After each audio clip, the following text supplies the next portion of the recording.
Welcome, everybody. Welcome once again. I know that we should have been here yesterday, but yeah, we weren't. But here we are today, and hope that everybody's in good stead, and hope that everybody is fine tuned for the drama that will start tomorrow in the quarterfinal. But before we get into it, I just want to tell you that tonight's video is brought to you by Let's Care Medical. Visit them at their three branches in Mandeville, Santa Cruz, and Montego Bay. Make sure you go check them out, man, because they have great offers going on right now. Just ensure that you tell them that sports friends is sending them. Just the right stuff. Without further ado, let's just bring on the man at the moment. Belated birthday blessings, boss. How you doing?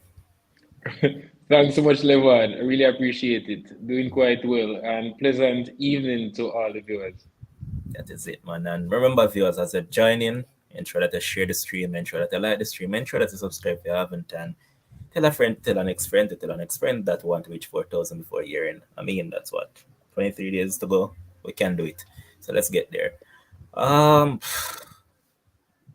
Tomorrow is where a lot of tears will be floating.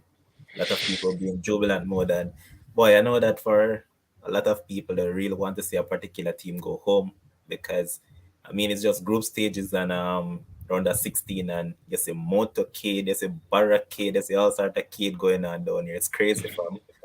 And that's exactly what we're going to start off because first up tomorrow will be a mouth-watering clash between Brazil and Croatia. Now, there's one thing we know about the Croats. They're dodgy, they defend their lives, and they won't make it easy. Yes, they might be slow in build up and all of that, but that's how they tend to play. They tend to play in a style that tries to wear down the opponents, and then the experience jumps in, and that's where they tend to knock out opponents. But Brazil, on the other hand, that is the best team that they have assembled in ages, or that they have attackers all over that can hurt anybody. And if there's one problem with this Croatian team is that they're going to be run at hard.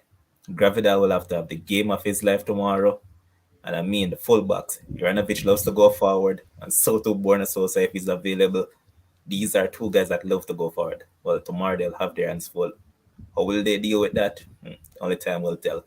But when you look at these two teams, Brazil will easily go into this match as the favorites. I mean, they're World Cup favorites, and they have a reason to be. But when you look at this, I don't think it's as easy as a matchup as a lot of people are making it out to be. What say you? Totally concur with your assessment, Levan. Croatia is one of those teams that, if you had a choice of selecting a team to play against, I doubt highly they would be the one that you choose right off the bat because they have technicians in midfield, they have steel at the back, they have a solid goalkeeper, and it's a team that when you play against them, you have to be prepared to run for I dare I say 120 minutes because they usually are able to run and run. And a stat for the viewers on that particular note. Marcelo Brazovic in the last game, he covered 16.7 kilometers. For the viewers, that is more than 10 miles.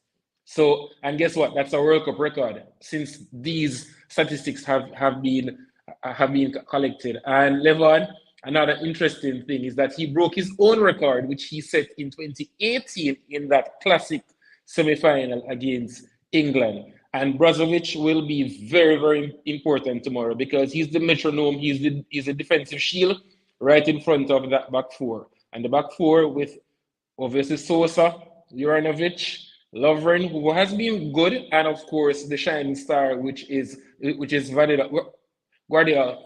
They will have their hands full. But I mentioned Brazovic quickly, Levon, because Neymar is the talisman for Brazil. And Neymar will pick the ball up in between the lines. So usually you're going to find that Brazovic will have to encounter Neymar 1v1. That's a frightening proposition because 1v1, Neymar is as tricky as they come. Acceleration, brilliant ball skills, and he has the end product. He can either hurt you with a final pass or he can actually stick in the top corner. So it's going to be a fascinating duel between Brozovic and Neymar. And then Brozovic also has to be the person who starts the attack because we speak so much about Modric, but Brozovic, most of his work goes unnoticed.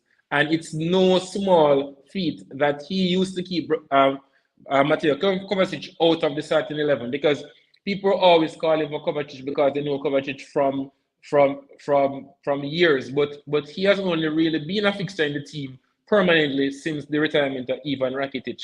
So it's going to be interesting. The problem with Croatia, though, when you look at the team, they are solid, but they are shorn of pace. And you figure that to get at Brazil on the counter attack, you need a bit of pace. We know Perisic is quite mobile and he's a hard runner. He's hard to play against. But Kramaric has an eye for goal, but you're struggling to see because you figure that Croatia will have to play probably 5 or 10 yards deeper than they would normally against another opposition because it's for Brazil to have more of the ball. But Croatia, they will have to be brave enough to play through the press and to be able to bring the ball out. So you expect Juranovic, who you mentioned, and Sosa, they're going to have their hands full defensively, but they will also still have to offer some threat when Croatia gets the ball because they can't just expect the 3 midfielders to do it all on their own. And another key thing, Levon, it should be interesting to see who Zlatko Dalic goes with as his focal point because none of these have been convincing. And it goes back to that question that Levon and I had a couple of shows ago. Why was Ante Rebic? He proved that he was fit, not taken because he has that pace and that eye for goal. And he's versatile enough to dovetail with that Perisic. But it's going to be interesting, but Brazil deservingly starting favourites. And we saw in the last outing, albeit against a Korean team that for me in the first half, they were almost like a rabbit in headlights. They were a bit ponderous. They played better after the interval, but that was also down to the fact that Brazil was clear and away secure of their passage in the final 8. So Brazil, I can't see Croatia beating them, but I know Croatia will give them a good game. And the key thing, if Croatia is able to withstand, because Brazil is going to come hammer and tongs level on early doors.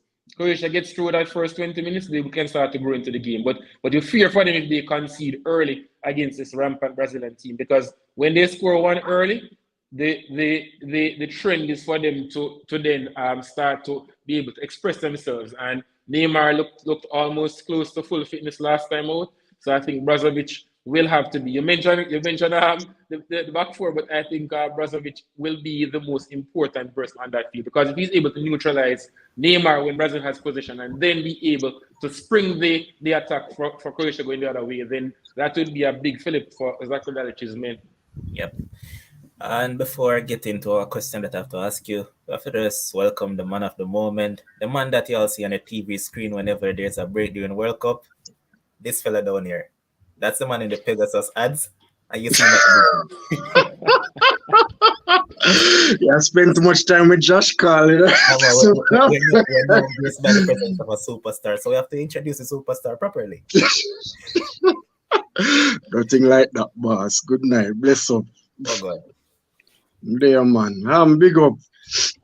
Yeah, Good night, everybody in the comments. Hopefully, Brazil can give a belated birthday gift, Mr. Ham. I know you bring chance, but I'm just. Israel Cole is saying that Ghana Sports Wednesday, especially the GOAT, May, this game won't be straightforward like how many Brazil fanatics think. Anyway, only less blues. All right. The question I'm going to ask you, Jason, before I have you talk about your team. Do you think that fullbacks in today's game are required to do more work than forwards? Um, in the modern game, I would be more leaning to yes more than no. Here's why. Because No, modern if, game. oh yeah. I mean, if you look at the trend, that's how it is now.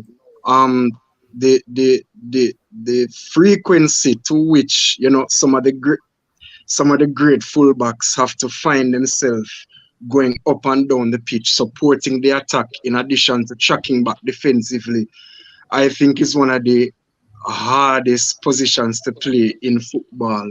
Thank God I was more of an attacker than a defender. But if you look at right now, even in the 21st century, which of the fullbacks or wingbacks are actually revered? You see people talking about Danny Alves to currently Trent Alexander-Arnold, Reece James. So you see the pattern developing as to um the attacking nature of those fullbacks and how revered they are. So yeah, I would say yes to that. Levan, quickly, just to weigh in on that and to agree wholeheartedly with Jason. Also, in the era before this one, you found that the teams used to play with traditional wingers. It's rare in today's game that you have traditional wingers. So fullbacks almost by default are wingers because the wingers are really most times inverted. You have the differences, like for instance when Pep goes with a Phil Foden against a particular opponent and he plays them on the left. So he's playing as a traditional winger. But the routine thing nowadays is to have a left footer playing on the right footer playing on the left. And also, as Jason said, they have so much that they are expected to do because you have fullbacks now who are expected in some systems to be inverted and to affect the play in midfield. Before, traditional fullbacks would just overlap. Yep. And that's it. Now they have to underlap. But also, you can throw a spanner in the works because forwards are now asked to do far more than the scoring goals because they have to press and all that. So the game has evolved, but I still would lean towards fullbacks being more required to do more in terms because they have so many roles that they have to play, and these roles vary depending on the game situation or the opponent that is in front of them. So totally agree with my colleague Jason. All right, and big up to the people in the chat. Kenan, big up Pepe Paul, Kish, Ralin, Coley, Michelle, was the rest, Blade Brown, big up yourself same way. All right, Jason. Now, I think you caught a little part of the conversation we're having. We're talking that, yeah, a lot of Brazilian fans think the game tomorrow is straightforward. Brazil dump up Croatia and all of those stuff. But you have been watching football long enough. You're the revered statsman when it comes down to football. But in terms of your team overall, as I said before, the first 3 games they played never look good. It's just the truth. A lot of Brazilians won't accept the fact of the nature, but they weren't good. They weren't clinical any at all. But that round of 16 game that they played, you realize that Neymar in that team makes a huge difference. And as I'm going to see one of arms red. Neymar in that middle is a fillip for them. That man just changed the game completely for them. I realized that the interchange of plays, they had the defense all over, switching all over, and you realize that it took like 3 players at once to really stop Neymar. And they never really stopped him, let's be honest. But you look at the team and now they're actually playing better. Well, it's 1 game still in South Korea. But anyways, come up against the Croats tomorrow. How do you think your team will actually go? Well, I think that is the story of this World Cup. Essentially speaking, where the fans are concerned, because throughout the group stage, Serbia, Switzerland, Cameroon, and then to Korea, the Brazil narrative, well, for those who don't really, follow Brazil to all that, they just follow the name, they would say that, oh, easy walkover this for Brazil based on the name that they're playing. Croatia will not be a walkover. It's a very solid team, and one of the first advice that I will have for Brazil tomorrow is just to end the game in 90 minutes. Do not go to extra time, please. Because I looked back at Croatia's 2018 run, and boy, the run of 16 against Denmark, the quarterfinals against Russia, the semifinals against England, it has just been all, France just had to say, you know what, we can't make this, we can't end this in 90 minutes. So France, was deservedly winners on the day because of that. But I mean, Croatia is a solid team. The midfield is a strength with some beautiful technicians and workhorses. Modric is such a magician for his age, which is and it's obviously going to be his last World Cup. Um, Brozovic works very hard, and I think going into the round of 16, I believe he had the record for the most ground covered. So leading up to the round of 16, so I'm pretty sure that he will be as important as ever for Croatia tomorrow. In addition to the number 8, the box-to-box presenter Kovacic. But I mean, as I mentioned before, Neymar makes a big difference to this team. He opens up a lot of avenues for Brazil. And that is it. When you have a world-class talent in your team, defenders will naturally fear, defenders will naturally be drawn to you. And once you have more than one player drawn to one specific, it must mean that somebody else on the pitch must be free. And with the amount of weapons that Brazil has at their disposal, it is going to be something that may be of a disadvantage to Croatia. Brazil has the pace and the energy over Croatia at this point. I believe that Croatia, after their round of 16 advancement over Japan, they will be tired and all that. So Brazil seem fresher. Brazil, talent-wise, does overpower Croatia, but of course, the game plays on the pitch and not on paper. So I believe that if Brazil score first, it is curtains for Croatia. I remember 2014, these two teams met in the opening group game, and Croatia scored first with an own goal, and that just opened the floodgates because it was just Brazil wave after attack. The game ended 3-1 in Brazil's favor. So overall, hopefully Brazil have same or similar scoreline and be the first team with a foot in the semis after tomorrow. All right, heard you. But let's just give this man some props, man. I keep on saying that we need to respect this guy now. When I hear me call the man R9, I think a jolting, but I think R9 will be a huge difference tomorrow. Once he takes out of those chances, then everything will be good. But if R9 doesn't, then won't look too good. But boss, tell him to stop the blasphemous behavior. No, the man named Richarlison, he wears number 9. R9, come on, fam. What I will point out, though, as much as I'm impressed with Richarlison's exploits, and as much as I rave Neymar as our most talented and best player, I have to continue to praise who I consider our most important player in that 11. And Levan, you must know who I'm talking about. Midfield steel. Mr. Man United himself, Casemiro. I feel his presence makes a whole lot of difference to this Brazil team. 2018, when he was suspended before Belgium, my ball before the tie even play, and people wouldn't even understand why. And the proof was in the pudding. I feel like if he continues to be fit, then Brazil have the world at their feet, in my opinion. All right, if there's one major concern for you, where would that be? I have two actually, because Croatia has the Brazil press well, but Croatia have the technicians in midfield to play through it. They have a lot of creative, a lot of experienced players. And I mean, Croatia overall is a solid team. Guardiola has arguably been the best centre back in this tournament, but he can't do it by himself. You don't want to argue. The man has been the best centre back. No arguing it. Yeah, no, I say arguably because it's not going to be unanimous. I'm sure everybody going to have their own opinion as to who their best centre half is. Like I said, blasphemous when I mention R9. No, I'm sure if you ask Josh will tell you say Harry Maguire has been the best centre. No.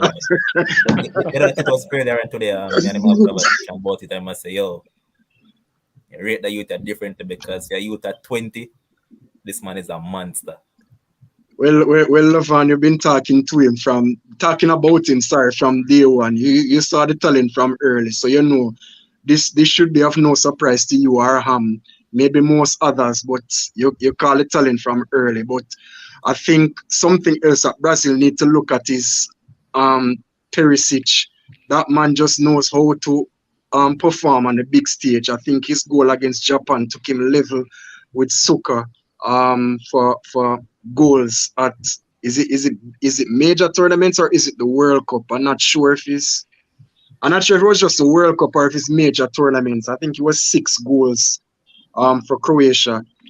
I'm just going to say at big tournaments. I'll confirm if that is just the World Cup, but I think I'm not sure who will be fit enough to play for. I'm not sure if Danilo is fit enough to start tomorrow at right back. Well, no.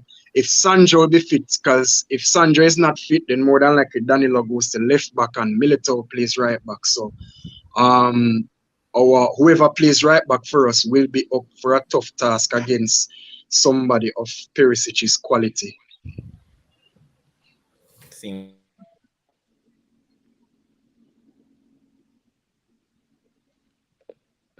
Jason, I'm almost certain that Perisic has the most goals for them at major tournaments, but that is down to a number of factors, because remember that Suker really only played for Croatia late in his career, because early, remember that Yugoslavia was still around. So, but not taking anything away from Ivan Perisic, because for a player who is really a jack of all trades to score so prolifically at this level and in really, really big moments, it's just kudos to the Tottenham man. This is a man who can play virtually anywhere on the field. You'll see him track back and help out Sosa down the left, and then you'll see him leading the attack, and you'll see him getting on the edge, the end of crosses. He is just a marvel. At 33, he's showing no signs of slowing down. I think he'll be obviously Brazil's biggest danger tomorrow, and his ability to run with the ball, because they'll have to play on the counter attack.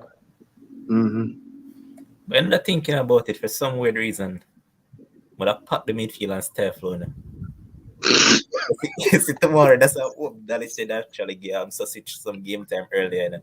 See, if I had given some game time to Sausage, you know that he would have become used to the big stage already. So I'd really pop the midfield and try to stay for Brazil tomorrow. So how enough of those resort to counter attacks, and then Levon, he could also use Meyer in midfield and just play with Kramaric instead of going with Petkovic or Levaya or Budimir or Orsic, all of those misfiring center forwards. He can just go with an extra midfielder, because Perisic has the legs to get up in support of Kramaric, and Kramaric definitely has an eye for goal, because 1 and 2 in the Bundesliga is some going for a team of Hoffenheim. He's not even playing for a Dortmund or a Bayern Munich.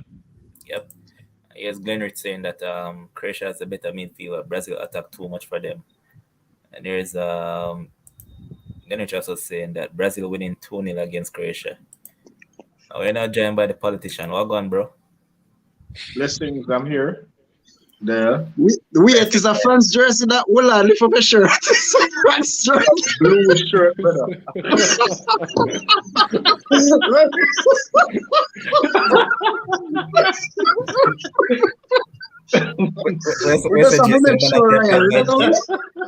Mind games, man. It's a France jersey. So couldn't the Brazil away keep me away? No, sir, no. Brazil is full blue. Stop it. Jane at the perfect time. Your take on the game tomorrow. What you want? The result that I want, or the result that people want? We're not going to the result, just both teams. Oh, well, in terms of the midfield, I think Brazil is going to be tested, like really tested tomorrow, especially where the midfield is concerned.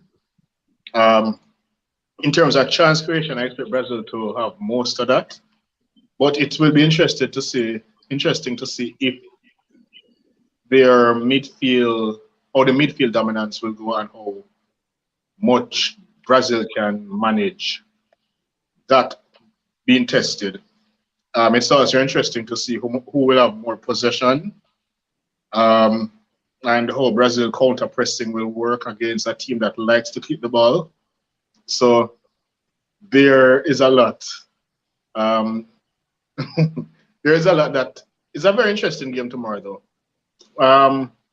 I I was trying to remember the 2014 game. How it ended again? 2-0 or something like that? 3-1. 3-1. 3-1. Yeah. There was a one goal in mix and stuff. Yep. Yeah, something like that. Marcelo scored an own goal earlier. Yeah, I think I remember Croatia was doing well with the ball, and then the goal started to go in, and it unraveled from there. But that was a younger Croatia team. Now this is a more experienced Croatia team. But this is also a better Brazil team than 2014. So it's a very interesting game, lining up to be very interesting, especially where the midfield battle is concerned. I don't think Croatia will create as much chance as Brazil. You know, Croatia don't really have the cutting edge like that, whereas Brazil tends to have more. The defensive aspect of it, it will also be an interesting matchup with Vardiel and Lovren, who is not as good as Vardiel. And also, I don't know how they'll go at the Brazil wing backs, because nobody not really getting a go at them since the World Cup due to how they defend. So they know that their weakness is what it is, and they defend very closely to them. So, and especially a Croatia team that is not so good at attacking, I don't know if they'll get a lot of joy going forward. But yeah, at the end of the day, it's still been an interesting match. And in terms of chances, I think Brazil will have more of the chances, so they just have to take the chances, because yeah, it can. Brazil don't want to go extra time with Croatia. Croatia seems to be the boss of extra time. If it goes extra time, my money is going to be on Croatia. All right. Yeah, but if it ends in regulation time, more than likely Brazil takes it. All right. Let's just get right into the part that a lot of people are tuning for. Scoreline. Brazil 2-1. I just think that Croatia just is going to be plucky, hard to break down. They will create one or two opportunities. I think they'll have the quality to take one of them, but I just think over 90 minutes, Brazil will just have a little bit too much. So Jason will be left with a smile. He will have some tense moments because later on, Croatia will threaten, but ultimately Brazil will also. So 2-1 for the Seleção. All right. Ryan. I'm thinking the same 2-1 for Brazil. Everybody know me now want Brazil win already. In terms of what I want to happen is Brazil not to win, but what I think will happen is Brazil will find a way to win. So 2-1 looks like a possible scoreline as well. And Mr. Brazil himself, I left you for last because you're going to make the ball call. Always need to be biased. It's not no ball call, man.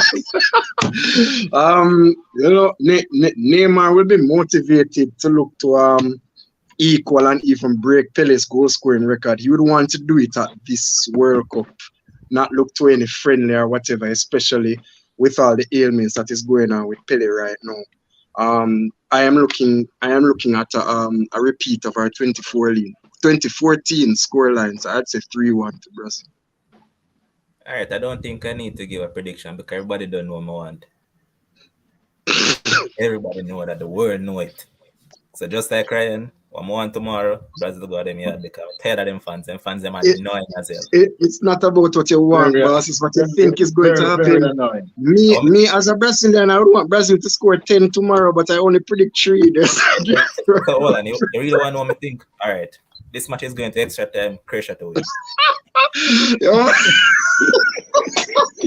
Yeah, so I'm going to tell you that.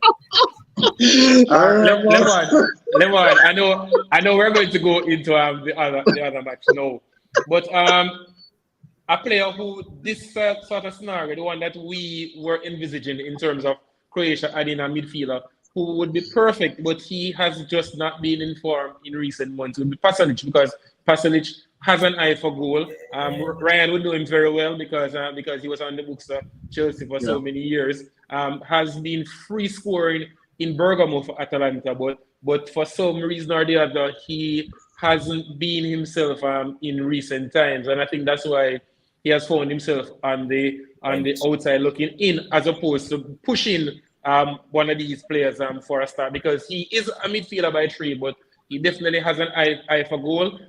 He scores regularly in Serie A, so I think he could be an option if Dalic wants to switch it up, because Meyer and Susic should be the obvious choices, but I think Pasalic, because of his cutting edge in and around the area, because that team Pasalic is either Susic, so it's between Meyer and Pasalic.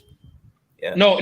Well, I was looking at playing in a deeper position, but in terms of getting rid of one of those misfiring centre forwards and actually just inserting Pasalic, because he will nominally play deeper, but he has that late running. For the viewers, he would be like almost like a poor man's Frank Lampard. He gets on the end across his, he scores goals. He arrives late in the box, and it's hard to track, but he definitely can score from open play. All right. And here's Travis saying Brazil 3-0. Sensational, saying that Brazil will lose because I can't deal with them fans. I tell you, man. I tell you them still like, them season bug that they call Negayan bug. That's Brazilian fans. And here's Kish saying bad mind Levan. Yes, Kish, call him out. Next game we're going to look at now is one that tomorrow for me, I just have fun day. I'm just going to enjoy it tomorrow. So it's the Dutch pot against the men done from Argentina. Now this is it for Messi. Win our boss. Final World Cup. Personally, I think the Dutch have gone about this World Cup in a calculated manner. Meaning the round of 16, they were decent. Weren't still clicking as I expected them to, but they were decent for most part. And I think Van Gaal is one of those coaches where he's nagging just like Mourinho in terms of his pragmatism, and that is what he's going to use to stifle Argentina come tomorrow. And the thing that is going right now for Argentina that will stop from going on is that they're going to come up against forwards tomorrow that is going to cause those two wing backs over there who are misfiring issues. And if this coach decides that he's going to go ahead and play Otamendi, they can kiss the World Cup. What two wing backs? Acuna and Molina, because both No, of them. is Blind not going really go that much, No, I'm not talking about Blind them, brother. I'm talking about the Argentina fullbacks. I know, but they will be attacked. The fullbacks will be attacked more by the Dutch fullbacks. Yeah, in a sense, but remember that even Gakpo and all those guys are going to be out there because they have been doing it. But if they're going to play Otamendi, problems once again, and I can't say Romero. Otamendi is going to play Levan. Otamendi is one of the first names on the team. I don't know what he's saying. Martinez and Romero, who are obviously two better defenders. No. I'll be honest. Romero has been off color for a minute now. Otamendi has been better than Romero. Romero was good when he was at Atalanta. Romero, even the Premier League, is a walking disaster. Otamendi, many persons are criticizing him because of how bad he was, especially when he was at Man City. But Otamendi has been good at Benfica, and he has been a staple, guys, in the team under Scaloni. So unless he's injured, because Jason's laughing, because Jason knows that he will definitely start. So I'm thinking Martinez, that's Emi, Messi, and Otamendi are the first three names on that team. Well, that's the time, because I think it was yesterday. If it wasn't yesterday, it was the day before. I was looking at the players that have started the most games under Scaloni. And I think Otamendi is third on the list. It's not guesswork, Levan. It's not guesswork. Listen, the only way Romero and Martinez, Ryan, are on the field at any point tomorrow, it's if Otamendi, God forbid, gets injured, gets retired, or Argentina goes with a back three and become more pragmatic later on. But the thing is, in the which match was the last match that they played? Poland, Argentina, Poland, right? Yeah. I think Otamendi was the worst of the three centre backs. Yes, but what I'm saying is Martinez that last ditch tackle when Otamendi one part of everybody going east and the other part of everybody go west. Is Martinez coming? Yes, but you see, Ryan, you're using one example, and I'm telling you, over the course of 3 years, right? This man has been a staple in the team. And I dare say, unless he reports injured tomorrow, he will be one of those first games on And let's Scaloni be honest as championship. well. Let's be honest. The first game of the World Cup they play against Saudi Arabia, it was Romero was responsible Romero was for his awful. mistakes. And So Romero was not bad. albeit Levan, remember that he wasn't even a surety in terms of his fitness coming into the World Cup because he had missed a lot of games for Tottenham. So I'll put that down to the fact that he was rusty and all, but you can't get away from the fact that he was at fault for those two Saudi goals, along with Emi Martinez. Yep. But Argentina on the other hand, from the very first game that they lost, you and I spoke about it, that all they needed to do, insert Enzo Fernandez along with Alexis McAllister and Julian Alvarez, and they look better. They have went ahead and they have done so, and the results are showing. They look way better. Enzo in the midfield has been very good. Julian up top has scored in literally every game he has played so far. That's just wonderful. But I think it'd be an interesting game tomorrow because once again, off-color Rodrigo De Paul won't cause Frankie much trouble versus other defenders, other older midfielders before who bullied him in a sense. So come tomorrow, I believe it will be a dicey game. I'll reserve my pick until later on. But what do you guys think about it? Starting with Ryan this time. Well, you see what happened in 20 is all right. I realized something. Every 8 years since 98, Argentina and Netherlands play in a World Cup. 98, 2006, right? Yeah. 2014, 2014 and now. But back to the 2014 result, both teams were similar to what they are now in terms of style of play. And it could go right back to that exact thing where it goes all the way to penalties. I wouldn't be surprised if it goes to penalties because I think both teams can cancel each other out.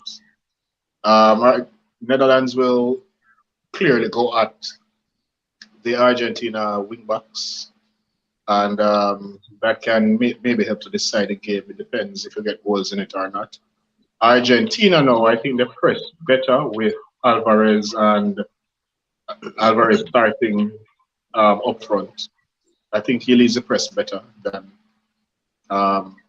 Martinez, the forward Martinez, that is. So I think they should start with him because based on how the Dutch play, I think he'll be the better pick because of his work rate. And he can stretch that back line better. So I think it's a cagey game. It's going to be really cagey. I wouldn't be surprised if there is no goals in this game. So my prediction is for it to go to penalties. All right. Who wins now is a different story. I don't know. We might change a goalie again.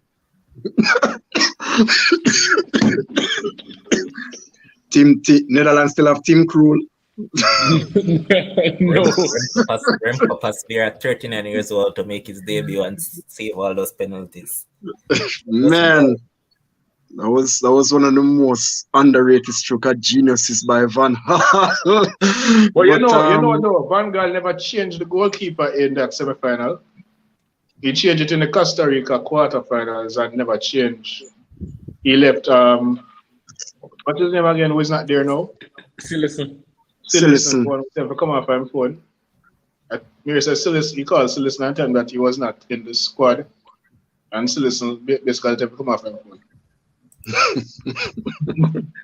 So yeah, he never changed the goalkeeper. He had Cillison in for that shoot.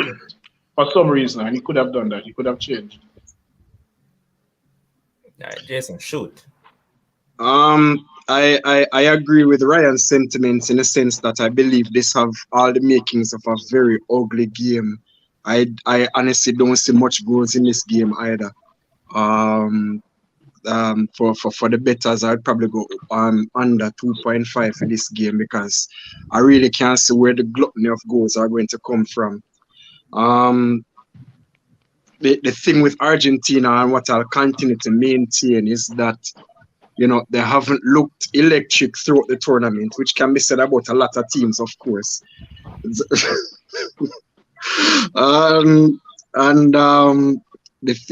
thing with it as well, you know, if the magic man don't turn up, you struggle to see where else the goals are going to come from with Argentina. But on the other hand, you look at the names in that back three in that Netherlands defense. You see Van Dijk, you see Dillit, and you see one of either Ake or Timber. That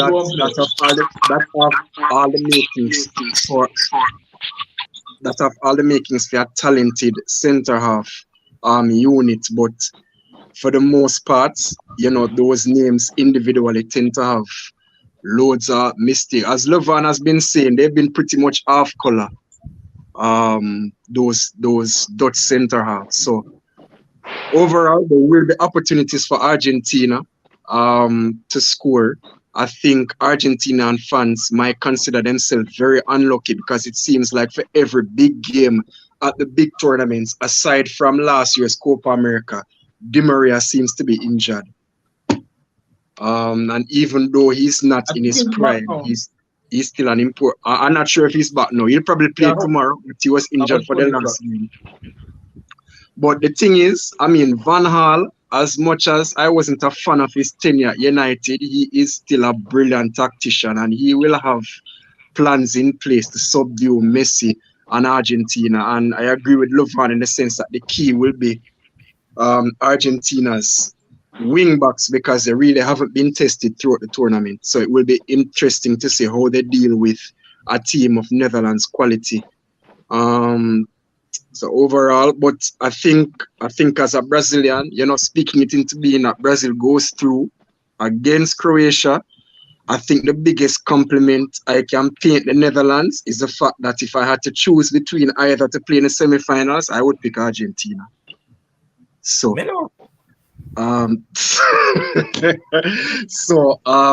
that is why I would give Netherlands the edge tomorrow, actually. Both teams have been effective, efficient.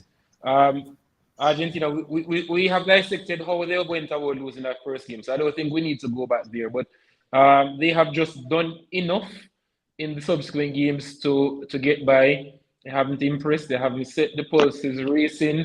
I think those inclusions has given the team more energy, more intensity. And on the other side, the Dutch, they weren't impressive in that first game.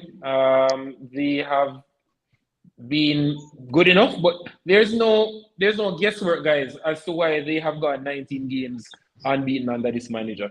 I spoke about him on the previous show where he was the manager. He has been the manager for the viewers for 3 spells. Most persons remember him from the 2014 World Cup run, but he was the manager during that ill-fated 2002 World Cup campaign. And that team was a high-powered team, arguably one of the strongest teams in the world. And it was gung-ho, it was traditional Dutch 4-3-3. They were going ham and tongs, total football. And since then, he has become very pragmatic, as Jason alluded to. When he was at Manchester United, it was very sterile. It was watching paint dry. But there is a method to his man, especially in cup competitions. He makes his teams very pragmatic and hard to break down, and I figure that it's more the same tomorrow.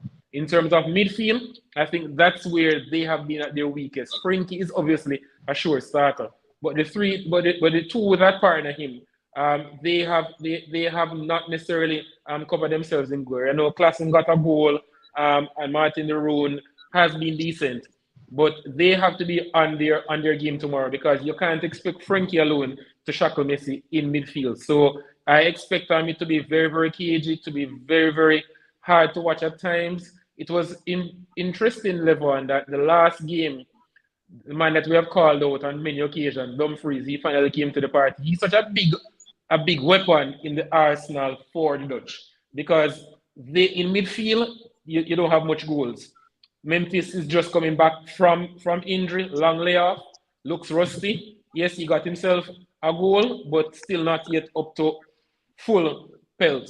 When you look at Gakpo, he has been brilliant, but what if he has an off day? So it was good that Dumfries belatedly came to the party. He was impressive last time out, had a hand in all 3 goals, got 1 goal himself and 2 assists. And guess what? One of these assists was for his his opposing wing back in Daley Blind, who is not Cavalier because Ryan mentioned it. But in that last game, he got himself forward on a number of occasions. So I expect to see more of the same tomorrow. It's going to be very, very close. I think Argentina, they are so dependent on Messi. It is just mind-boggling. At 35, for a team that went so long unbeaten, and it just goes to show that that he is such an instrumental part of the team. Because Di Maria, he's back in training, but we're not sure how good he'll be tomorrow. Alvarez has been bright. DePaul has been awful. I think he has to stand up tomorrow, Levon, and be counted. If he has a good game, I think Argentina wins because he's such an integral part of the team. He has been off color and he has been getting nothing outside of us. What do you think has changed? What do you think has changed? In terms of Because in their run, in their 35 game unbeaten run, they look very solid. They look like a very... Well, the thing is, Ryan, they are still solid. So it's not like they are giving up a lot of chances. No, not in terms of that. Not in terms of that. In terms of they were solid in the sense that they looked like they had goals from different places. They were not Messi reliant. But now, in the World Cup, it's like they have taken a step or two back. I spoke about this, I think, probably the first show that we did previewing the World Cup. That Giovanni Lo Celso, very big loss. Not a big name, doesn't come jumping off the paper at you. But what we know Lo Celso can do, especially when he was at Betis, he is a supplier of goals or he can lay them on. And he had a very good partnership with Messi. And because when Lo Celso plays, Messi can play a bit higher because Lo Celso can play between the lines. I think he has been out. As well, lots of form. And Lautaro has been woefully off color. Remember, Lautaro was their most consistent scorer throughout most of this run. We know that Messi has scored a lot of goals in this calendar year for them. But in terms of dating back to the Copa America that they lost to Brazil in 2019, since post-2018 World Cup, Ryan, remember that Lautaro has been the go-to man in terms of goals, right? And he has been woeful. Di Maria has been good in flashes, but not the Di Maria that you expect. Messi's aging. So it's a team that has a lot of cracks. And I think the results have papered over the cracks, guys. But I'm still going to go with them because I just think that they are a little bit better than the Dutch. But the Dutch are going to make it hard to play against them. And another important player, Acuna. Because I think Acuna is going to play instead of Tagliafico. Acuna has been woeful as well. He's the better one so far. well, yes, he has, but he has been awful at times, and he has been the one who gets most of the plays going through him. And I think his role is so important because Alvarez will start from on the left, but he will drift into the center forward position. So you expect Acuna to really overlap and to fill that space down. And you know what, that's Messi's go-to pass. And it's a ding pass to the left back. We saw that all those years to Jordi Alba when they were at Barcelona. So it's going to be very, very fascinating. I wouldn't be surprised, as Jason said, if this game, and Ryan also said it too, this game is a snooze fest, goes all the way to penalties because both teams have the ability, Levon, to cancel each other out because they are not exactly dripping with goals. But Argentina to shade it for me. I think Argentina wins by 1-0 because I don't think the Dutch will score. If it goes to penalties, have a very good game. If it goes to penalties, who would you pick to win? Well, all right. Obviously, Noppert has that imposing physique, the 6 feet 8 inches, right? But Martinez has been so good for so long, saving penalties that you would probably back him. But Noppert, with that imposing frame, 6 feet 8 inches, he will make the goal seem so small to those Argentinians. I agree with that. In terms of Martinez being a very good penalty saver. However, I think the Dutch have the better kickers. Fair. Noppert even made a comment recently, I think it was yesterday too, and said that he shouldn't have any fear if it goes to penalties to fear Messi because he's human, isn't he? So. Yeah, I saw that. I like his confidence. But you guys scoreline. Jason and Ren, one scoreline. I said penalties, and I think it's going to be nil all on penalties. All right. And maybe the Dutch. If it goes penalties, I'm going the Dutch to shave it. Maybe 3-2 or something like that. All right. Yes. Another 2014 result.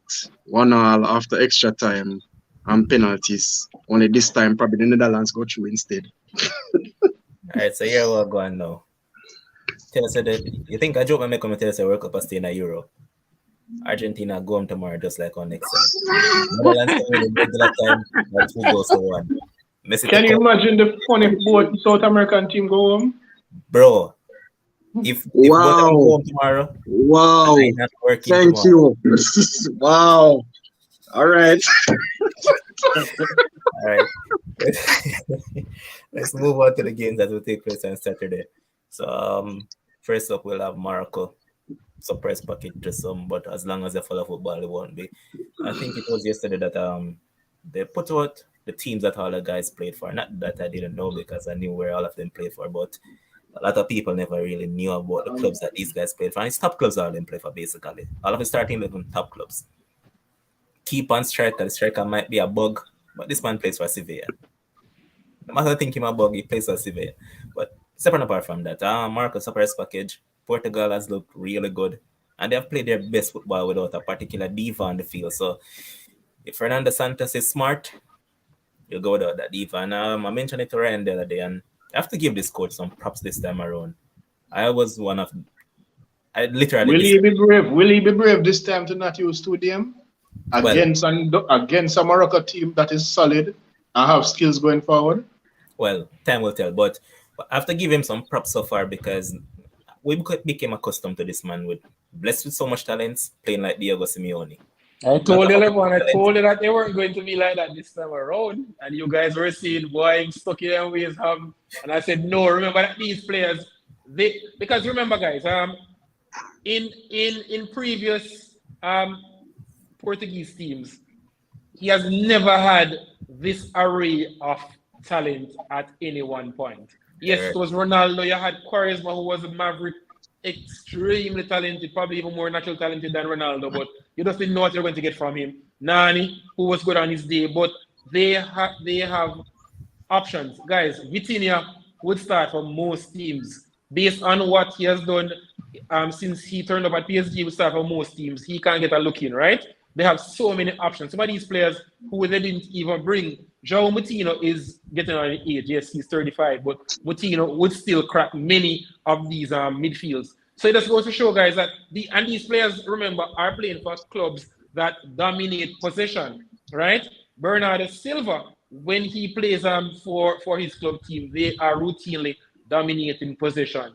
Most of the times when United plays, unless when they play against the big hitters, they have most of the ball. So Bruno has a lot of the ball. So it will be foolhardy for Fernando Santos to have expected or to have tried to ring in these players this time around. Why never tell us that you have Santos' number? No, I mean, you realize there's no Cancelo. But you call that? I said it that Cancelo, for all his brilliance on the ball, is better playing as a left back, right? Dalot is the better right back. Also, Otavio, that was another master stroke for the viewers. Born in Brazil, but he has made his name in the Champions League, especially playing for Porto as a wide man. And Otavio has been a revelation, playing in a deeper role, but it just goes to show that Fernando Santos has now let go of the handbrakes because Carvalho sits, and I was a big call because many persons were plunging for Ruben Neves, but Carvalho gives more defensive solidity, and then you have Bernardo Silva and Otavio. Now, those two are able to bring more creativity from deeper position because they're playing almost like two number 8s. And then you have Bruno, you have João Felix looking like the player that we all know he can be, not the one who's restricted at the one that Metropolitan. We're not going to talk about that. And Ramos, who we all know is a big talent at 21. So it was on the cards for me. I know you guys had a reservation because you knew that he's very reserved, but I think based on the talent that he had available, he had no other way but to let the go of the handbrake this time around. Facts. And one thing that all right, Ryan, just go ahead. Yeah, just to answer Irie Man's comment, re-Spain in the comment section. No, I had Spain losing. Spain is normally very bad at penalties. If you look at their history, I don't think they had the better kickers. I don't know who else had them to win, but I know a lot of people had Spain to lose that shootout.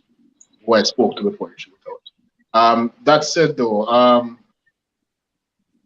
this game, as I said, it can be a very tricky game for Portugal, especially if the coach is brave again.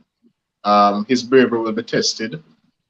So I expect Portugal to have most of the ball, to do most of pretty much what Spain did, but not in terms of their lateral passes. I think they'll be more penetrative in terms of their attacking style of play and so forth. And I'd actually go with Portugal to win this game. Once the coach plays how he played against Switzerland, I would go with Portugal for the win. Morocco does not give up a lot of goals, so it's going to be hard for me to pick a big score line. It's not going to be a Switzerland kind of game. I don't expect that to happen. So I'm going to go maybe 2-1 Portugal. All right. The advanced listeners. But Yes, this is one of the picks that I don't want to go the way for predicting. Make sure we now want to beat this man whenever I play for the national side now, but this man has stepped up big time in this World Cup. So I have to represent him, man. Now I can wear in jersey proudly. And this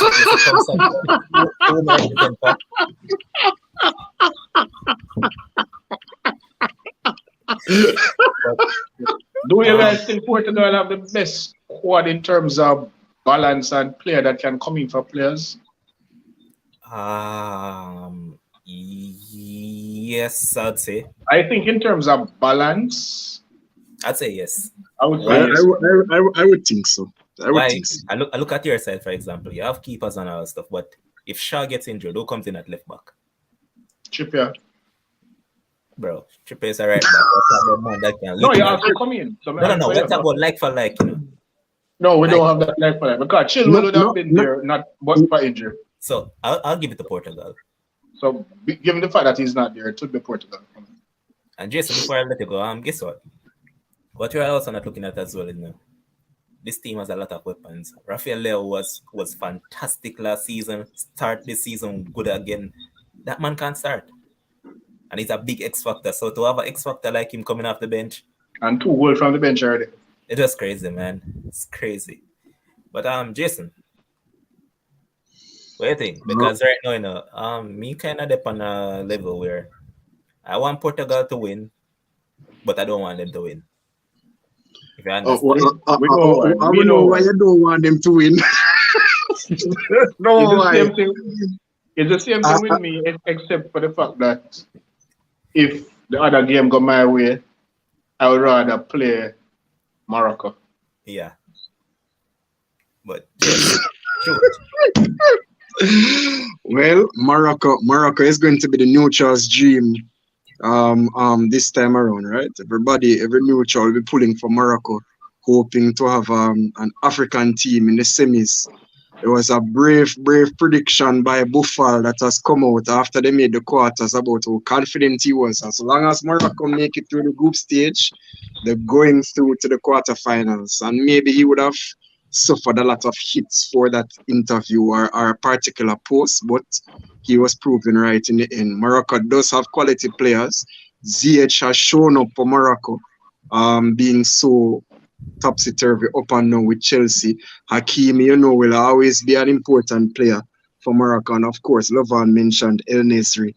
And you can't forget who I would think is very underrated, Mr. Amrabat himself, looking to get a big move next year. He has been key for Morocco, but I think I agree with Ryan's assessment that if Portugal play to their potential, Morocco goes home and the Cinderella story ends tomorrow. But again, that is of course if Portugal play to their potential. I have to give the coach credit.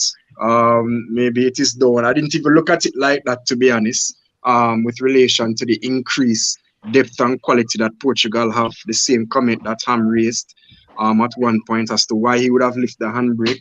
Probably it's the same argument that can be made for Southgate right now, but I guess I leave that for the England and France prediction. But overall, the expectation is for Portugal to win. It will be interesting to see what Santos does with regards to the starting lineup, specifically with the number 9 position. Of course, Ramos will be on a high after his hat trick, but how do you leave Ronaldo out of a quarter-final game? How do you leave what a trick hero?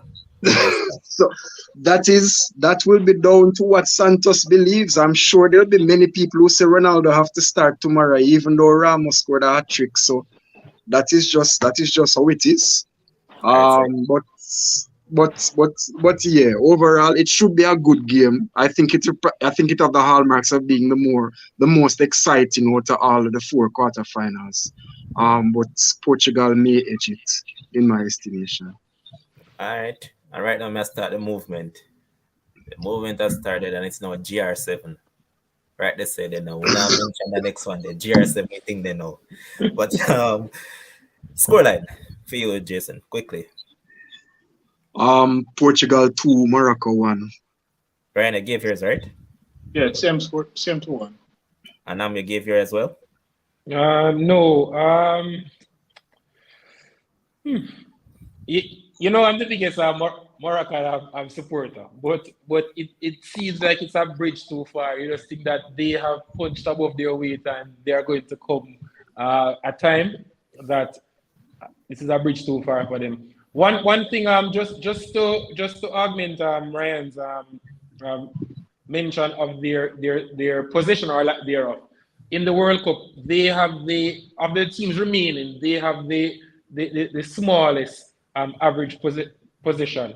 They average around 33% position over the course of their game. So they don't need the ball. And you know how effective they are, and you know how stodgy they are in terms of defensive solidity. So it's going to be a fascinating game because they can create chances. We're not sure how well they'll be able to take their chances, because even against Spain, they had such little at the ball, but they were able to, when they got the ball, create gilded chances. But Portugal for me. And guys, remember, Rafa Silva isn't even at the World Cup. This is by far and away. In 2016, who scored the goal?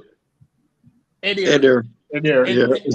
So it just goes to show that we used to lament him because we figured that these players were good, but really and truly they weren't as good relative to what he has now. So they are going to be just like what they started with against the Swiss. They are going to be expansive, but I think Morocco can frustrate them. It's going to be close. I'm going with Portugal probably to edge it, probably 2-1. All right, I'm going with Portugal winning for this one. And once again, one of my boys to assist one of the goals. And what's that guy name, man? Buffalo won't have the joy that he has been having all season long. The lot will be there for you, man. Don't worry yourself. But let's move on to the blockbuster one that a lot of people are waiting for, man. It's these 2 guys right here. What the hell am I doing? The camera miss you. But it's these 2 guys against each other. It will be England against France. And I'm going to start with the Englishman. Well, Southgate seemed to be a little bit like Santos this World Cup in terms of, I'm surprised he hasn't gone back 5 yet. I hope he doesn't do it. And he seems to have released the handbrake based on the type of players that he has and based on his tournament experience. I think that might contribute to it. I really hope he does not go defensive in the next game, because he's likely to be tempted to do that. I hope we go there and play a decent brand of football and attack France in the areas that they should be attacked and defend how we should defend and make as little mistake as possible. The matchups are some interesting ones in terms of everybody looking forward to the Walker versus Mbappe matchup, the Dembele versus Shaw matchup, the Chouameni versus Rice matchup, the slow race between Maguire and Giroud matchup. Yeah, there are some very good matchups in this game. So I think the teams basically they rank 4 and 5 in the world for a reason. They basically cancel each other out in a lot of aspects. So I actually expect goals in this game, to be honest with you, even though the teams are closely matched. I expect goals in this game. I was looking at it and I was thinking of two results, 2-1 and 3-2. Yeah, I expect goals. In the favor of who? In the favor of who? I was watching also something where they were speaking about the keepers and they were saying like the keepers are iffy. But somebody mentioned that they are iffy in different ways. Pickford is more likely to make a mistake with his feet trying to play out the ball or something, whereas Hugo Lloris is likely to make a mistake with his hand. They say like against Newcastle with Callum Wilson. Something like that. He tends to. He has a mistake in him. We all know that. All right, so here we go. You say you have two results in your mind, 2-1 or 3-2, in the favor of who? Well, I want my team to win. I want my team to win. I'm not against my team. I want them to win. I don't necessarily think. I wouldn't be surprised if they don't win. I mean, that would not be a surprise because France are the favorites. So if they don't win, that would not be a surprise. But I am going to pick my team to win. If they don't win, it's not a surprise. Levan, a two ticket Ryan I go bill. One with England and one with France. Which is right. Awesome, bro. Don't leave for draw to Zine. Join regular time. Bite as well. All three results. But your team against this team, and I said it. I believe if any team can stop any team from really winning this World Cup, it's these two. I mean, any team from up on the other side. Because me see this thing as rigid in terms of how they set it out, because most of the big team they have up on this side. But anyways, your side against England, how do you see this going? Lots of matchup as Ryan just highlighted. Some of the matchups that Ryan mentioned, totally agree with them. But in midfield, I don't think it's going to be Tchouaméni versus Rice. I think it's going to be Tchouaméni more likely against Bellingham and a Rice versus a Griezmann, because Griezmann, as we have seen throughout the tournament, has been playing almost like a midfielder as opposed to in previous teams under Deschamps where he played further forward. And I think this has impacted in terms of his goal output, but his overall play has been very, very good. He's one of the leading players in terms of chance creation in the tournament proper. So while much of his work goes unnoticed because he doesn't fill up the box in terms of goals and assists, he has been very, very good. Rabiot is also another one. So I think Rabiot versus Jordan Henderson should also be fascinating. So there are matchups all around the field. All around the field with lungs to run and run and run. So it's going to be very, very, very, very good. When you look, I think where France will, if they are smart, will target, because France has this propensity to play predominantly down the left, and then they'll switch the play to Dembele. But I think if they go early doors to Dembele to isolate Shaw, they can have more joy, because the foot race between the two, on the face of it level, and it seems like there's a clear gap between the pace of Dembele and the lack thereof where Shaw is concerned, as opposed to Walker, who combines physicality with also terrific foot speed and is able to recover what you consider to be dire situations. So I think Mbappe will still be Mbappe, but I think Dembele in this particular game can have a massive impact because of his ability to go both ways and his sheer acceleration. And if Dembele gets ahead of Shaw, we'll line up against next. Precisely, and that's exactly why I mentioned it, because if he gets past Luke Shaw, then he's in the crosshairs of Harry Maguire. And from a French persuasion, I would be totally happy if I see that regularly come Saturday, because I would fancy my chances with Dembele taking Harry Maguire to the cleaners. So Smaldini will kick that all day long. No, but Levan, you can only kick what you can touch. Slap him. Dembele. That me try put cross here. You not gonna get past slap. No matter how fancy footwork, no matter how quick him be, nah get past slap Dini. Listen. Levon, that's your head. That's your heart talking. Your head is saying Dembele with a head of steam. He gets momentum. No. It is going to be a black blur. I can't like that talk with. I don't like Maguire. No, but you have developed a soft center for England, and you have said it on this forum.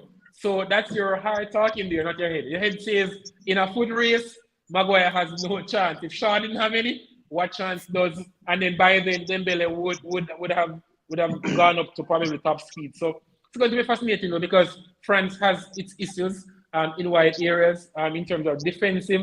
We know Mbappe doesn't like to track back guys. He likes to cheat. He stays high up the pitch. So that space that he vacates, if Walker can, when England gets possession, have Mbappe tracking back, then that can be good, because that would mean that France is on the back foot.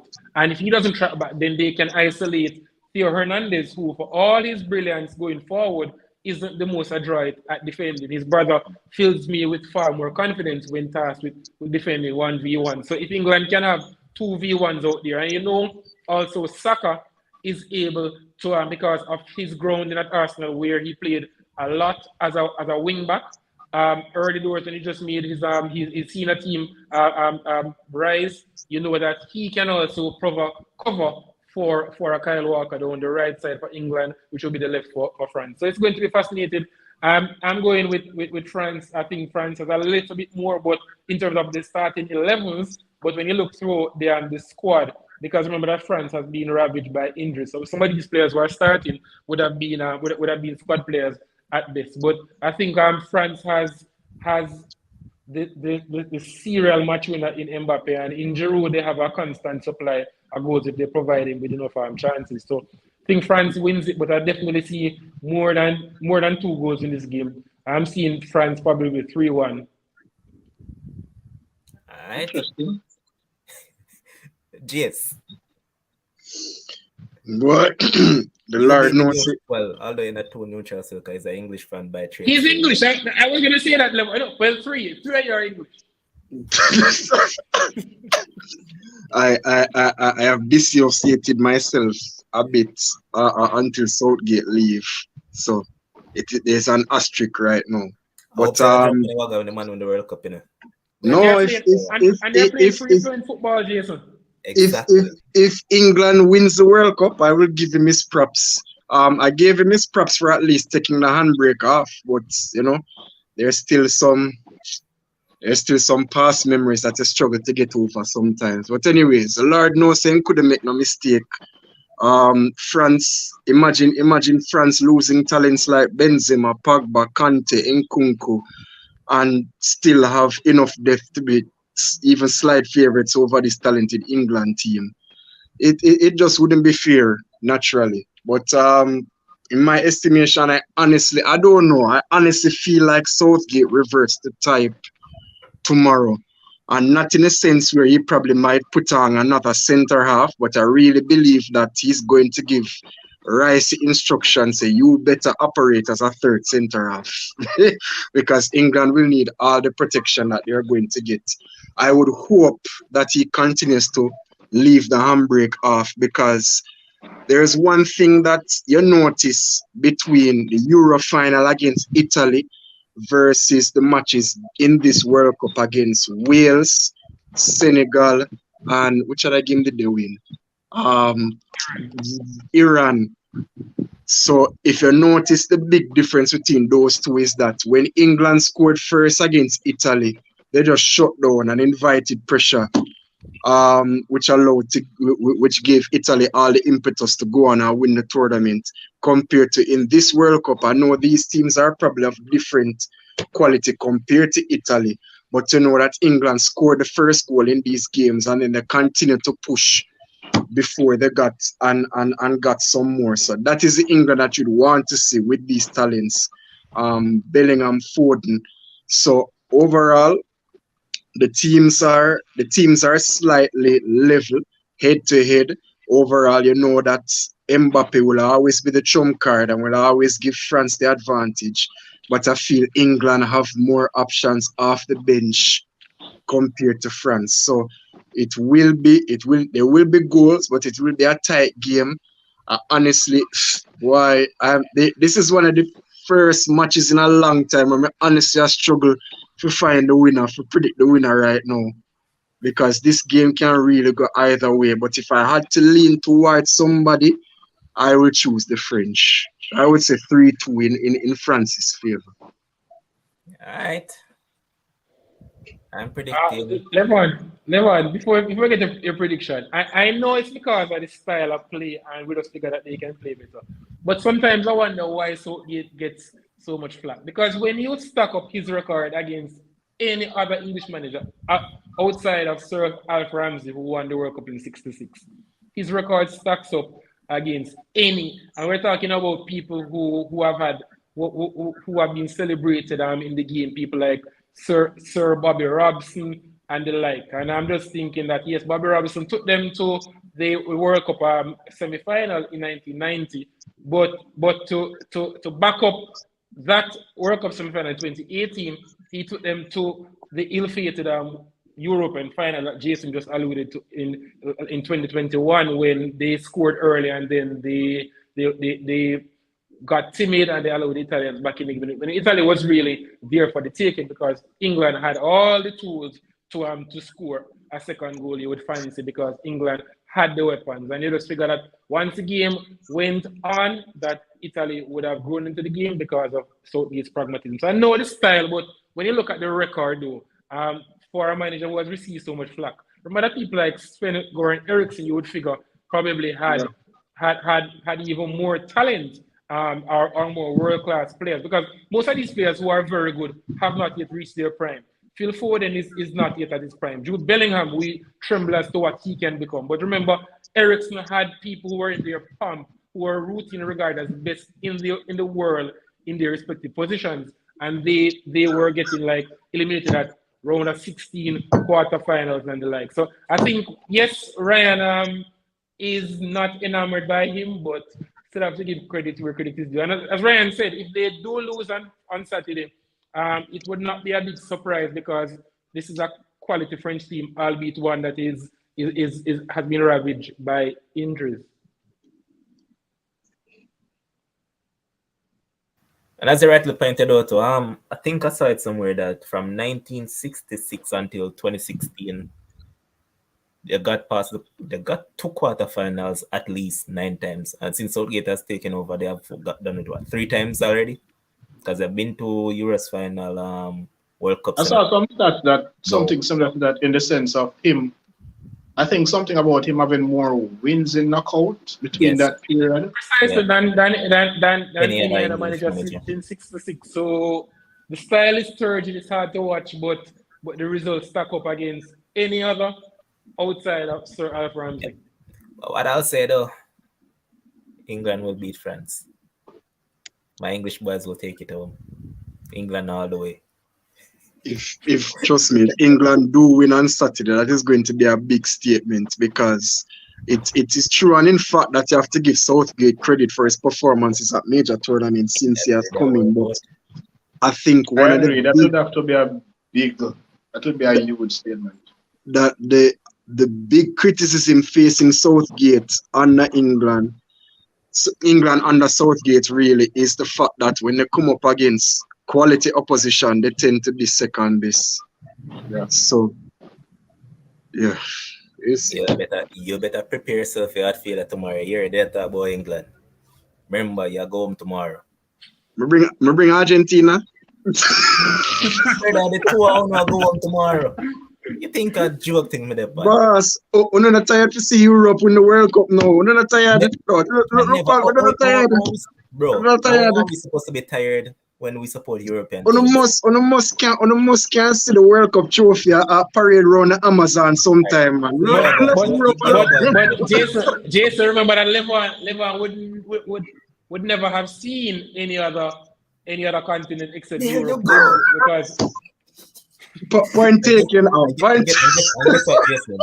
Yes, sir. But Even though it's Christmas and it's time for giving, and so you get a whole heap of chance.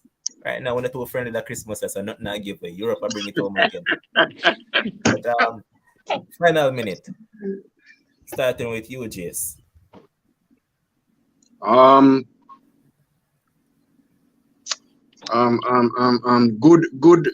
Good run out. I know it's not World Cup, but good run out for some of the talented youngsters in club football in United's friendly yesterday.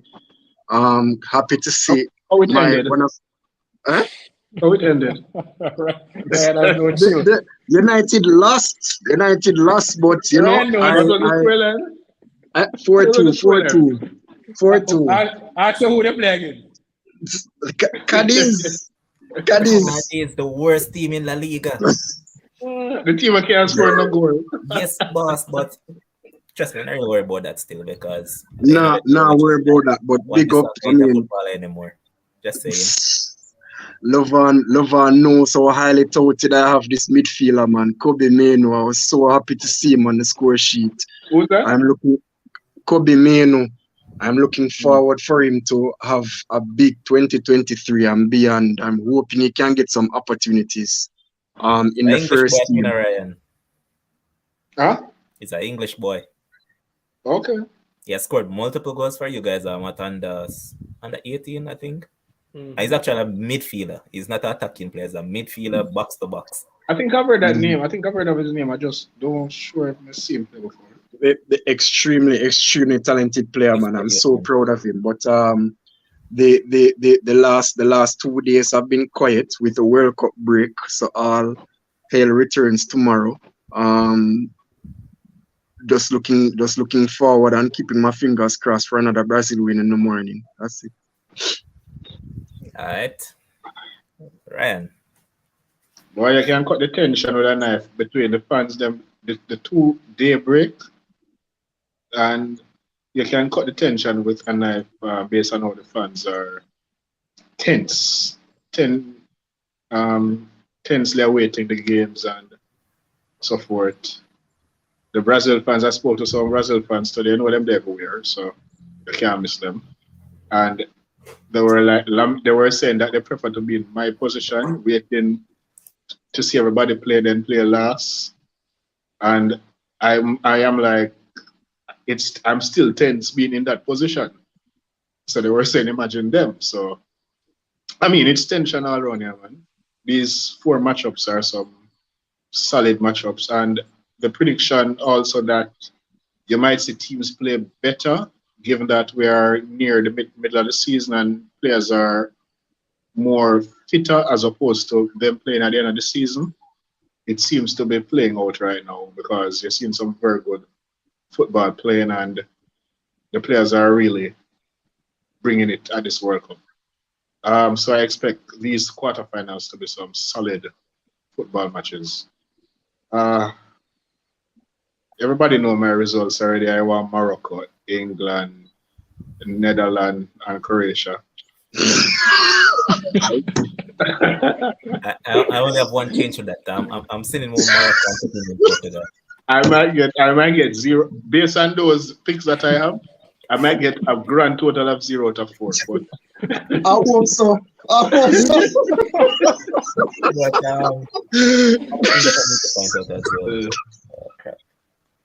crap. Why did I forget? Oh, yeah. Unlike you guys, I can sit back and watch all these games and enjoy them. No heart failure and nothing to worry about. And that is something key what Ryan pointed out, not to interrupt, because in these competitions, especially at the World Cup, it's like the higher you go in a tournament, when you lose, it's like the feeling just gets so much worse. So that is why there's so much tension right now. So you wouldn't even believe. So yeah, Levan is correct. I'm operating from a position of strength right now. Yes, boss. Even though I love my side, there them stages still no, but that's how I'm to just enjoy it. But your final minute. Following suit with Jason. Well, better news from my part. Arsenal played this morning against what on paper was a decent looking Leon outfit, but they were anything but on the day. Well, I never liked the play. Man, Here. Leon, man. Leon? Leon. Oh, it was Leon. Leipzig. Yeah. I mean, Leon, and it was 3-0, and it could have been far more. Special mention to Fabio Vieira, who seems like he is a gem. First came to prominence with the European under-19s for Portugal, alongside Vitinha supplying the bullets for Ramos, who we have been raving about, who's doing his thing in the World Cup. Who we expect to start ahead of Ronaldo. So that's a good one for Arsenal fans, because with Arsenal looking short in forward areas, I think Vieira may have a part to play until Jesus comes up, because he's versatile. He can play in so many positions, has an eye for goal, and he is a very tricky customer. I think he's a tad bit lightweight still, but with more experience, he's going to be a gem, and he's just 22 years old. So I think he will live up to the billing, because he has been built for many years as the second coming of Bernardo Silva, and that is no small praise. He plays similar to Ozil. He has a touch of Ozil. There were doubts whether he and Odegaard could play together, because there are similarities. But I just always know good players will find a way to work, and I think he's a very good one. I think Rollin, if Rollin is still listening to this podcast, Rollin won't want to hear this, but his favorite player, and obviously Rollin hates him, Eddie Nketiah, was on the score sheet. Rollin uses every opportunity, guys.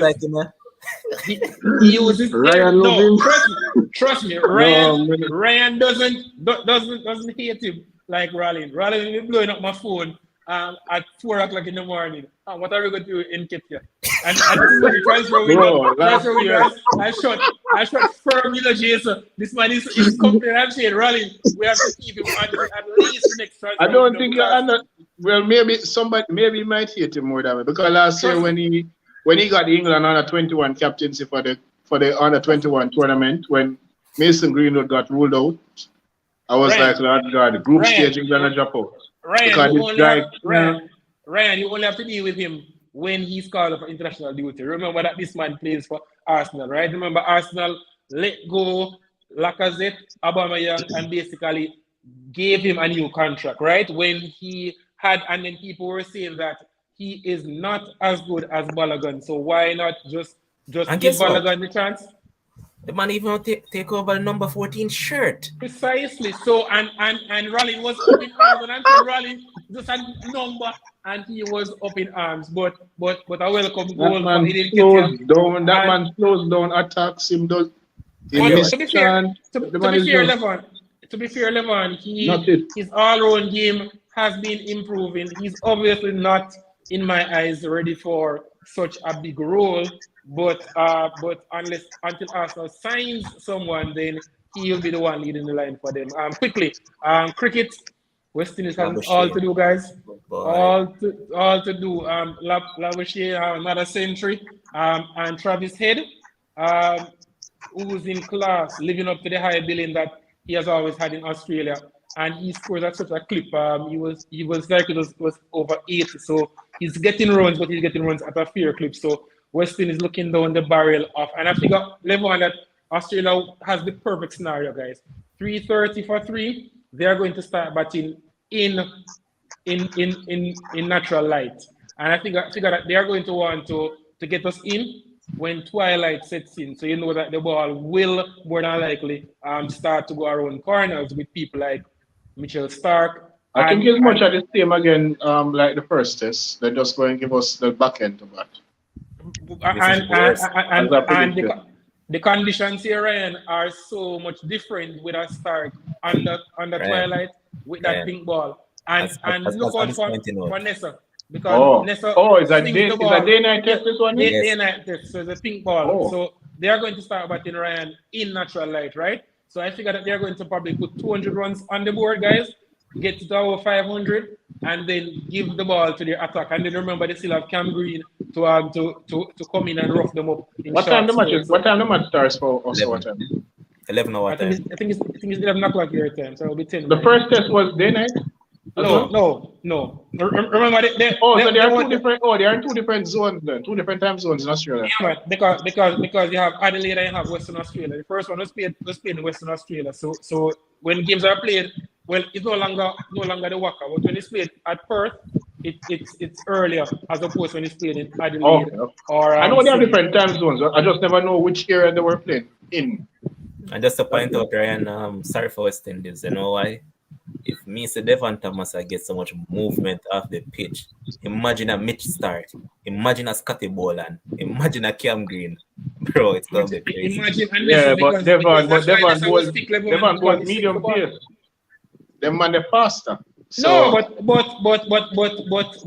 Stark always do it. in the case of Stark swings that pink ball and he's Well, that is true. With the pink ball. All right, Demon, if you give him props in there, remember I say to him that Devon Thomas is going to do some bowling.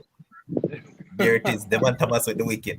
But Marking a million and debut injured already. Gone home. But what happened? What happened why we have so much injuries? Man, they can't manage that as a bitch them, bro. Some of them say underfoot condition rough. Yeah, I miss the Seals and all of them man they drop out. I'm like, Seals and Roach out. And then Millie just landed in Australia. 2 overs. And that was it. 2 overs. And then he's ruled out. 2 overs. Literally 2 overs. Oh, that's why Thomas came in and ball. Okay. Well, eventually would have, but yeah. Yeah, I mean, ball 9 overs. This is what we're going to call it tonight. I mean, tomorrow will be a great day. Some man will be crying and some will be celebrating like me. I'll be celebrating tomorrow while that fella down in the, what's it? At the middle left. Yeah, down in that left-hand corner on the screen shall be mourning and crying tomorrow. And I shall be seeing all those flags being taken down. And I shall be going on the road and laughing and smiling in joy. And yeah, Baba, we can call link you tomorrow after the match. See? No more nines. Big up, Jason. Respect for jumping in, man. Big up. Big up, bro. Yes, sir. Respect your expertise, bro. Big up. And to those people in the comment section, assist all Adrian, I'm not seeing ages. Chucks most of them money I talk about it. So Adrian, big up yourself, same way. Kevin, big up. Kish, Michelle, Dale, Owen Green, all on. Big up on yourself. Whole crew. Remember, like, share, subscribe, and do the right stuff. You might never depend on this screen tonight. I'm saying in the chat. Big up yourself, set speed. Until we see, take care of yourself. Enjoy the rest of the World Cup. Peace out.